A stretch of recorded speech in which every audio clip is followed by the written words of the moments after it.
Next item, zoning ordinance amendment summary, stone wall protection and preservation.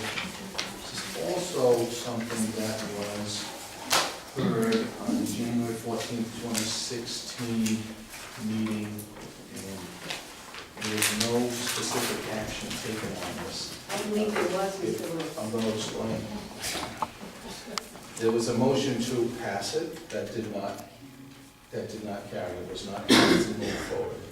There was a motion to defeat, that did not carry, so it was not defeated. It was not passed, it was not defeated, it was not referred back to the planning board. So where does it lie? It's not, it doesn't go forward, doesn't go back, and it doesn't get referred. My belief is that it still sits on this table until one of those three actions takes place. So effectively, no action was taken. So I put it on again for us to consider whether we wish to adopt this ordinance. This has already gone to public hearing. Whether we wish to adopt it, whether we wish to defeat it, or whether we wish to refer it back to the planning board. We need to do something. Let's say.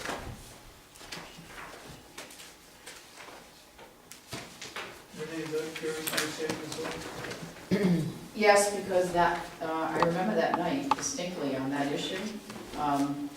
If it died without passing, that would have been one thing, but then someone made a motion, that end of the table, made a motion to do the opposite, and that didn't pass either. So now, you didn't pass, you didn't fail, you haven't really dealt with it. It was an odd thing, the second motion occurred. It does say that it was to approve and that was defeated, and then to defeat, and that Didn't go, yeah, didn't go. that was kind of odd, so Exactly. it did happen. So the floor's open for motions. I'll make a motion to accept this as presented. I'll second it for discussion, because it was quite a bit last time. Okay, motions are made and seconded. Discussion. It was clear that there were quite a few people that were against this ordinance, and I can't find anybody out in public that's for it. And what really strikes me as odd is coming from the planning board, it even said it has no blight.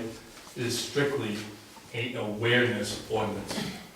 On that statement alone, I can't believe that this town is gonna start instituting ordinances to make people aware of things. Somebody brought up a very good point in the ordinance as a taxpayer, saying, you know what, if it's that important, why don't you just put a flyer in their pamphlet when they come in front of the boards and commissions to do that? To me, this is taking somebody's rights away from them on things that they own, at the very least. Even though it's just an awareness ordinance, it trips into that line of people pay taxes on their property, it's their property. They should be able to harvest the timber, harvest the stone walls as they wish, or protect them as they wish. This is right along the path of Road Nap, Rhode Island, and I'm quite vocal that I cannot accept this type of stuff coming in this town for ordinances, and I will not be voting for this, and I'll be vocal out on the public who does approve this ordinance, if it is approved. I hope you do. Mrs. Wright? The Preservation Society is very much for this, and we did quite a lot of asking around. We could not find one person who would be against it, to be honest. And it goes to the rural character of the town, and there's always the cry, keep Foster rural, keep the rural character. Well, there's nothing more rural than our stone walls.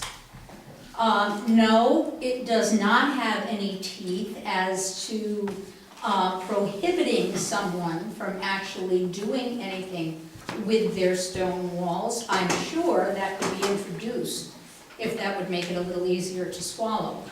However, the goal was to make the building and zoning official aware, make sure that the stone walls are shown on any site plans if there's going to be any development, and just, you know, new people coming in or someone who's bought some land and they're going to develop it, just make them aware that the stone walls are important, particularly the ones on the roadside, if you have an alternative to, instead of going through a stone wall, it will be pointed out. Do you have to take it? No.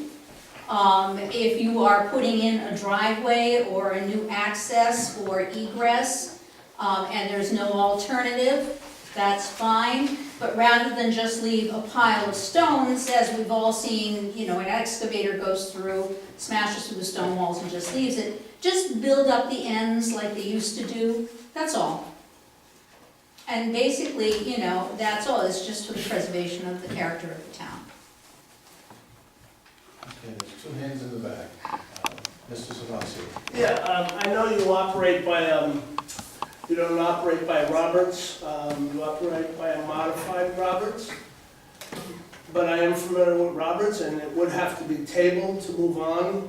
I don't know, but I can ask the attorney, maybe one of you would like to ask the attorney that. The other thing is, the one thing I'd really like to see preservation do is work on saving the barns. That's rural. Sir, I don't know your name. John Marshall. I understand the Preservation Society wants everyone to do what they say, but these are my walls. This is my land. I pay taxes. How much is the town gonna reimburse me for not disassembling them?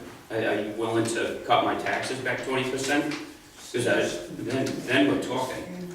Otherwise, your Grace, at what point are you gonna tell us what tree I can't cut? Or what bush I can't cut? I mean, they're ours. Who's gonna tell us? Why would they tell us? And just because in an alternative plan it might not work out with my plan, I think that this is a moot topic. I think this does nothing but tie the residents' hands for what they want to do. By all means, you know, people can talk to them, but this shouldn't be an ordinance. And it's not even written that clearly. It is so roughly written that it could be interpreted by anyone many different ways. I'm just saying. I think that's Mrs. Marshall? It is. Yes. I think preservation is wonderful. So I'm certainly not against preserving the historical stone walls. I think there are so many stone walls that have been built more recently, so, you know, if the Preservation Society wants to go down this path, then they would have to do work to certify, okay, what stone walls are historical, what stone walls do we want to save? It was also commented that this is for educational purposes, so whoever is doing a project is aware that if a stone wall is indeed historical, that, hey, maybe you don't want to take the whole wall down, maybe you want to plan your development in such a way to minimize, you know, the damage to such historical walls, but you don't have to take that advice. That should be reflected in this ordinance because it's not reflected in this ordinance. There's a sentence that talks about public, I think it's before, any public works project initiated by the town of Foster that is likely to affect abutting historic stone walls not subject to a formal review process shall give notice to the property owner. It doesn't say how. Do they knock on the door and say, hey, this is going on? Is it a certified letter? So I think it needs to be determined how that communication happens.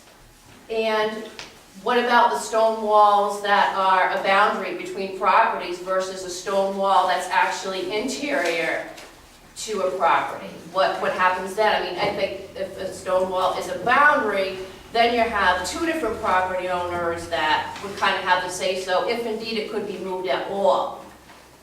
So if we're gonna have an ordinance like this, I mean, I think having a flyer that is handed out with the application kind of solves that and educates everybody.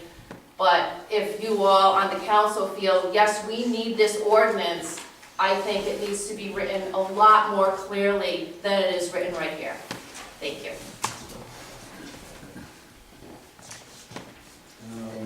You already spoke. Mrs. Roberts? I don't have the ordinance in front of me, but at the last time it came before us, yes, there was a place where an individual was to apply to the planning board, and it said that the applicant shall seek alternate routes or alternate locations or something, and I had brought it up then. I don't know if that was changed, because shall is a mandate, it's not may or can.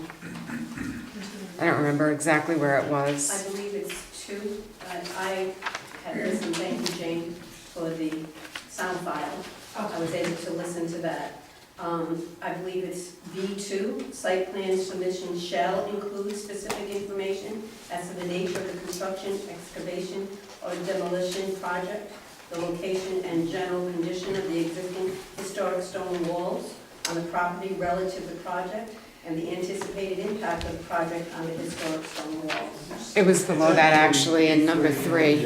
And I'd also like to add that alone adds undue cost to property owners that really, for an awareness ordinance, for them to have to pay the engineer to make sure that's all there, where it is, and do all that, then present it in front of the planning board. So just to be aware that it is a nice old stone wall, please don't do nothing with it. You may have spent $6,000 or $7,000 or $1,000 documenting that to an engineer on how long it is and where it is on the property, because most engineers only put exterior wall property lines when they do that type of engineering work. They don't do the interior wall. So this is a cost on the property owner that he wouldn't have to incur otherwise, just so the planning board can make you aware of their historic value.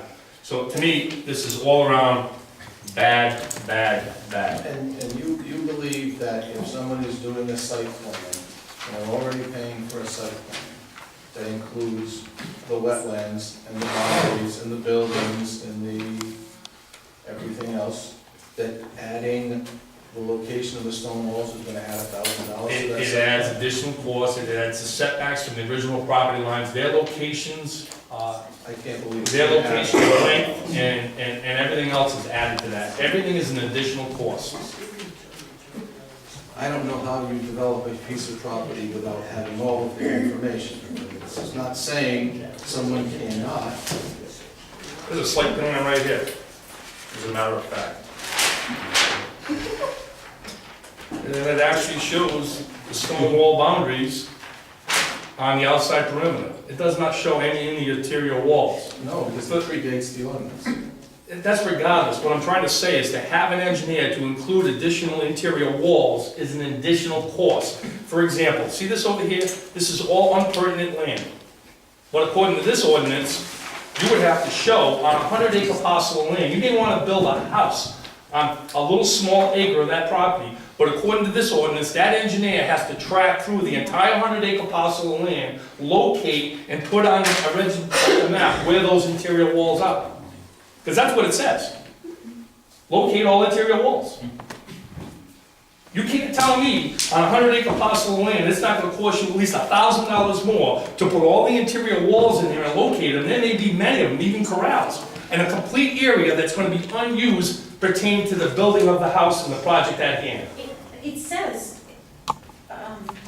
relative to the project, so if the project is only here. And who then walls are only controls here. that?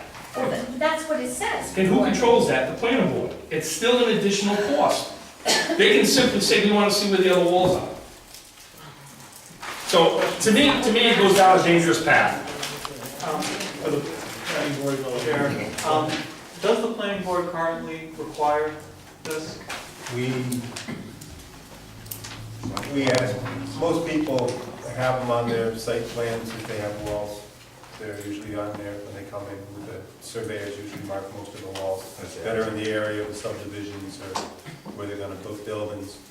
And, you know, we always suggest that they try to disturb them as little as possible. Do you ever send site plans, do you ever ask the applicant to come back with more detail? No, not usually. Not since I've been on the board. Excuse me? Because it's a class 1 survey. Right, it's quite a I mean, they're already coming with a class 1 survey. Class 1 survey is gonna have some, so it's not being, planning board isn't, you notice there's A, B, C, and D. Planning board is just A. There's zoning board, building official, and public works as well. I know everyone's picking on the planning board, but there's 3 other entities that we're talking about here. Well, so with the building, for a building permit, that wouldn't necessarily be included, would it? Correct. Which is hence number 2, relative to the project. I'm not putting on the planning board, this ordinance came, where did this ordinance come from? The one in front of us. From the planning board, but you're talking about applications just to the planning board, and there's 3 other applications mentioned. Mr. Woods, Yes? since I was not present at the initial meeting, and I am present now, I would like to voice my concerns. Go ahead. As I said, Jane did provide me with the sound file from that meeting, since I was not here. I have some concerns about this because I too feel that it's your property. You should be able to do what you want. I understand the historic value. I looked when I, 30-something years ago, was looking for a piece of property, I looked for property with walls. Unfortunately, I found a piece on a dirt road with 4 walls. My husband has painstakingly restored that front wall, so I understand that.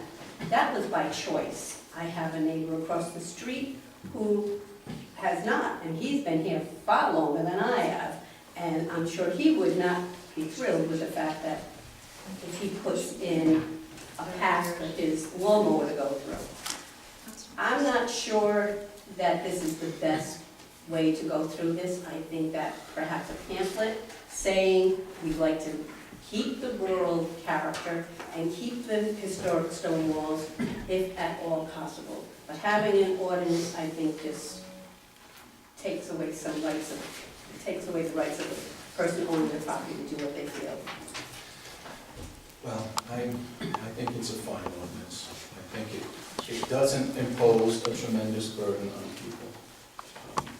You're doing a site plan, I don't think it's a significant burden to have to put a wall on. I mean, the argument that you make, it's a burden.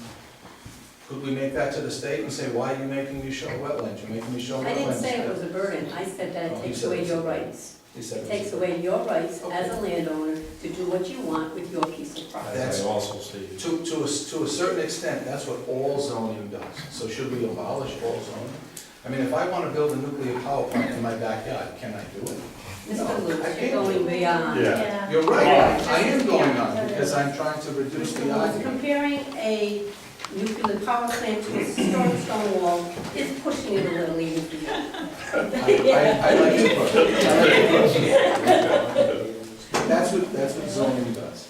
And if you talk about ownership, well, I own my dog, but I can't do anything I want with it. There are certain restrictions. So to say, I own it, I can do whatever I want with it, you can't. I own those wetlands, I'm gonna fill them in. You can't. Does our zoning restrict us to do anything with our dog on our property? This is not a burden. I don't think this is a burden. I think this is a reasonable. You got 7 more people This- out in the audience. Sure, and I'm gonna recognize it when I'm done. I think this is a reasonable attempt to have people do a reasonable protection of the stone walls. It's not mandating they can or they can't do anything, it's saying put them on the plan, we're gonna talk about it during the site development plan. If you're not doing a site development, if you're not doing a subdivision, if you have a stone wall on your property, it doesn't even fall under this. It only falls under if you're coming in, you're doing a subdivision or development. And I don't think it's a problem because you're already putting the plan together. I think it's reasonable, the planning board considered it, and I think we should support it. Please recognize people who have not spoken yet, so Mr. Sheldon. As I understand it, the argument seems to be, you want people to be able to appreciate the rural character of these stone walls and their interior walls. In order to appreciate the rural character of these interior walls, people would have to be trespassing. These walls are buried in the woods, nobody sees them now. What are you protecting? You're not protecting anybody seeing anything. They can't see the most of these where these are. This is nonsense. Nobody here wants people wandering through their property, looking at the rural character of rocks that are buried in 50 feet of woods. So I hand over here, sir. I was just listening to the gentleman from the planning board, and he says they already do this as a matter of course for their reviews. He said when they brought the plan in, they talked about the walls, they recommended action and stuff. So if they do it already, why is an ordinance necessary? It just seems they already have a policy in place. So to regulate it like that just seems a little excessive. Thanks. Mrs. Ryder? Well, to that, if you're putting in a driveway or any kind of egress or exit from your property, I don't, and it goes before the building and zoning official, I don't think at that time that there is a requirement that you show the stone walls. There is absolutely no restriction on the stone walls in the back of your property that nobody will ever see. It is only if you are doing a project and it involves the disturbance of the stone walls, you are asked to show that on the plan and it will be discussed. Nowhere in that ordinance is the word shall used in reference to the property owner. It is used in reference to the building and zoning official and the planning board, what they shall do as part of their duties. I quite frankly don't understand this at all. They are stone walls, they are gorgeous, we're just making people aware. It is part of trying to keep foster, which is what people want. And to be arguing about this, it doesn't tell you you can't do it. If you want to sell every stone wall on your property, go ahead. You want to strip every tree on your property, go ahead. This is just making people, just pointing out that the stone walls are important. They are certainly important to our history and to our agrarian things that took place. That's exactly what it's for. And what on God's earth is wrong with that? Mr. Stone, with a name like that, you couldn't possibly be in opposition. You must be for it, I have no doubt. This would lead to an enforceable ordinance. That's my concern. This one's not enforceable, but it would lead to one that could be enforceable. So I'm not for it. Okay, any further discussion? I mean, I think everyone has spoken at least once. Do you have something new to add or something different, sir? Mr. Moffett? I'm not sure. Not sure, I'm sorry. Other than the fact that you're taking my rights away if this is passed, but what Ms. Ryder was saying, that it says nothing about the back interior, the back walls or the interior. It really doesn't say anything about that. This is written so vaguely that it could be misunderstood or misinterpreted by whoever comes in the planning board to follow. I think this is moot. This is ridiculous. Who's to say that someone comes in and say I own a 50-acre piece of parcel and all those interior walls, all that's telling me is before I submit a plan is to take my backhoe, scoop it all up into a big pile somewhere so that there's no walls to have to put on my plan. All this is doing is encouraging people or developers to get rid of the walls so that they're not going to be an issue. That's what you're encouraging them to do. It's not because Absolutely. I'm being told what to do with my land. It's my land. I pay taxes for it. All I'm saying is, if someone's gonna develop a piece of land, I would go to them and say, hey, if this wall's gonna be in your way, just take that sucker right out of the way before you put your plan in. Because the ordinance that we're gonna pass, which is moot, that what you could do with it anyway, which I think is ridiculous, is gonna prevent them from actually putting the plan into work or into play the way they wanted to do it originally. They're just gonna remove the walls before they even submit the plans.